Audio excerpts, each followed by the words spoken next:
नमस्कार दोस्तों, मैं doctor Rameshwar, orthopaedic surgeon, entrepreneur, social activist and chairman of Sri Sai Group of Hospital and Galopia Pharma, proud father of two sons, husband of a lovely woman, working on a mission to save 1 million knee joint across the globe in osteoarthritis patients।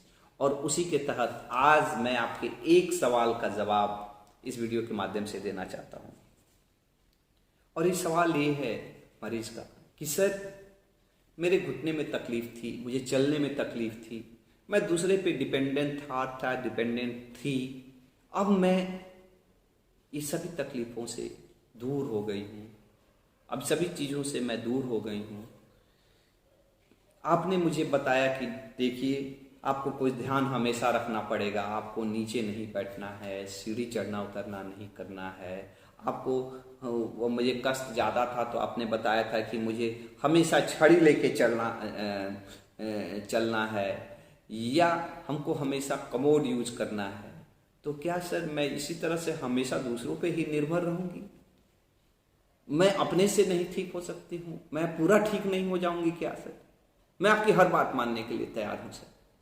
तो मैं आपसे उसी सवाल का answer देने के लिए ये वीडियो बनाया है। अगर आपको पूरा सवाल का जवाब चाहिए तो अंत तक मेरे इस वीडियो से जुड़े रहिएगा।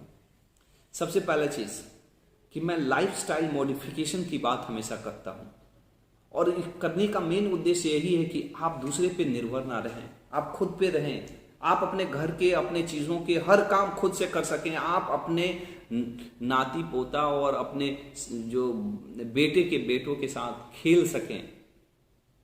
आपका घुटना कम से कम जरूरी काम के लिए बचा रहे, इसलिए कुछ काम आपको बंद करना है, कुछ काम आपको बंद करना है। इसका मतलब ये नहीं हुआ कि आप डिपेंडेंट आपको रहने की मैं नहीं बोलता हूँ। मैं तो इलाज ही क्लेम करता हूँ कि आपको मैं इंडिपेंडेंट बना सकूँ, आपको किसी दूसरे पे आश्रित नहीं रहना पड़े, आपके घुटने को कोई चीरे नहीं, आपके घुटने का ऑपरेशन से बच सकें आप। इसी के लिए मैं इलाज कर रहा हूँ। मैं आपको किसी पे डिपेंडेंट होने के लिए नहीं आपको ये सब सलाह दे रहा हूँ, और आपको ज़रूरत भी नहीं है, आप हर चीज़ कर सकते हैं, बस कुछ सावधानी रखना है।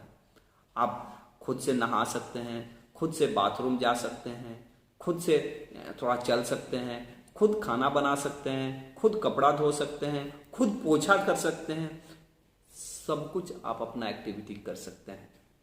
बस आपको कुछ सावधानी रखनी है, कुछ सावधानी, कुछ चीज़ों का आप त्याग कर देंगे तो बहुत सारा चीज़ कर सकते हैं। तो क्या त्याग करना है? तो नीचे बैठना उठना बिल्कुल त्याग करना है, पलती मार के चुक्का मुक्का नहीं बैठना है। अगर घुटना डैमेज हो गया है तो ये चीज़ नहीं करना। आप पूजा पे बैठते हैं तो पूजा पे नहीं बैठना है, उसे मोड़ के आपको बैठना भी है तो आप टेबल कुर्सी पे थोड़ा सा मचिया पे, ऊंचा मचिया पे पैर पसार के बैठ जाइए। चाहे आप कुर्सी पे बैठ के भी भगवान की पूजा करने के लिए मन की ज़रूरत है, आसन की ज़रूरत नहीं है। अगर आपको दिक्कत है, आप मुस्लिम हैं तो जो आप लोगों के इमाम रहते हैं, जो आप लोग में जो साधु रहते हैं, उनको मैंने कितना बार कहते हुए मैंने सुना है उन लोगों को कि अगर आपको कष्ट है तो आपको ज़रूरी नहीं है कि आप बिल्कुल घुटना मोड़ के नमाज पढ़ें, आप कुर्सी पे बैठ के भी नमाज पढ़ सकते हैं। क्योंकि ये पूजा जो है वो दिल की चीज़ है, दिल से किया जाता है, मन से किया जाता है। अगर आप मन से करते हैं तो आपकी हर चीज़ें कबूल है, और वैसा कोई भी काम जिससे आपको खुद को कष्ट होता है और उससे आपके परिवार को कष्ट होता है, उसकी भगवान भी इजाज़त नहीं दे सकता है। तो आपको अपने पूजा करने का तरीका बदलना है। आपको खाना बनाना है, आप थोड़ा देर खड़ा होकर कुछ सहारा से उस तरह से खाना बना सकते, पलथी मार के चुका मुका बैठ के नहीं काम करना है।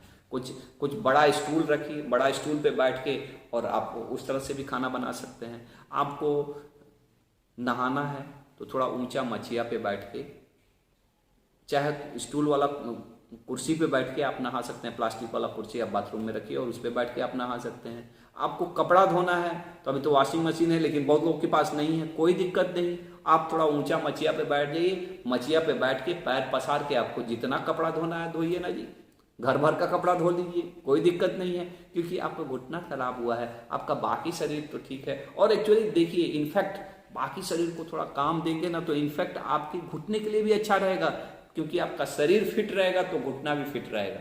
अगर शरीर डैमेज, आपने पूरा सब कुछ छोड़ दिया ना तो सब कुछ डैमेज होगा। आप सब्जी काट सकते हैं इसी तरह से बैठ के, आप टेबल कुर्सी पर बैठ जाइए, जहाँ पे आपका डाइनिंग टेबल है उसी पे बैठ के और थोड़ा सब्जी काट लीजिए, थोड़ा सा आप इस तरह से आप दूसरे का हेल्प कर सकते हैं। लेकिन जहां बचाना, आप सीढ़ी चढ़ना उतरना बचाना है, लेकिन कभी कभी सीढ़ी चढ़ना पड़ता है तो एक एक सीढ़ी चढ़िए, रेलिंग पकड़ के चढ़िए। ये छोटे छोटे बदलाव अगर आप करते हैं तो आपको पक्का ही इससे रिलीफ मिलेगा और आप दूसरे पर निर्भर नहीं रहेंगे। अपने शरीर को छोड़ नहीं देना है कि हमको कष्ट हो गया है तो अब आप अलस्त पड़ गए हैं। आपका घुटना डैमेज, आपका पूरा शरीर डैमेज नहीं है। ऐसा ना हो कि घुटने डैमेज होने के कारण से आपने पूरे शरीर को आप डैमेज कर दें। और आप कभी, मेरा इलाज का मकसद ही यही है कि हम आपको दूसरे पे डिपेंडेंट के स्टेज से लेके आपको इस स्टेज पे लेके आए जहां पे आप दूसरों की मदद कर सकें, आप अपनी बहू की मदद कर सकें, आप अपने बेटे की मदद कर सकें, आप अपने नाती पोता के साथ खेल सकें, उनकी कुछ मदद कर सकें, दूसरे का सहारा बन सकें। ये मेरा उद्देश्य नहीं कि ये है, हम आपको दूसरे पर निर्भर होने का बात नहीं बता रहे हैं। और कमोड यूज करने से आप दूसरे पर निर्भर नहीं हो जाते हैं, कमोड यूज करने से आप खुद इंडिपेंडेंट हो जाते हैं, ताकि आप अपने दिनचर्या, आप अपने डेली एक्टिविटी आप बिना किसी दूसरे पे डिपेंडेंट हुए कर सकें। छड़ी लेने से आप दूसरे पे डिपेंडेंट नहीं होते हैं। एक छड़ी लेने से अगर आपकी कष्ट कम हो जाती है। एक वॉकर, कितना बार बहुत ज्यादा तकलीफ, वॉकर लेने से आप दूसरे पे डिपेंडेंसी खत्म हो जाती है, आप खुद से खड़ा होकर खुद से चल सकते हैं। मेरी बातों को थोड़ा सा समझना है और मेरे पूरे इलाज का ही उद्देश्य यही है कि हम आपको इंडिपेंडेंट बनाना चाहते हैं, हम किसी पे निर्भर नहीं बनाना चाहते हैं। आपको लगता है कि हमारा ये वीडियो आपको किसी ना किसी तरह से वैल्यू ऐड कर रहा है तो इसे दूसरे लोगों तक भी शेयर करिए, क्योंकि sharing is caring. Thank you, love you all, take care, think healthy, be healthy.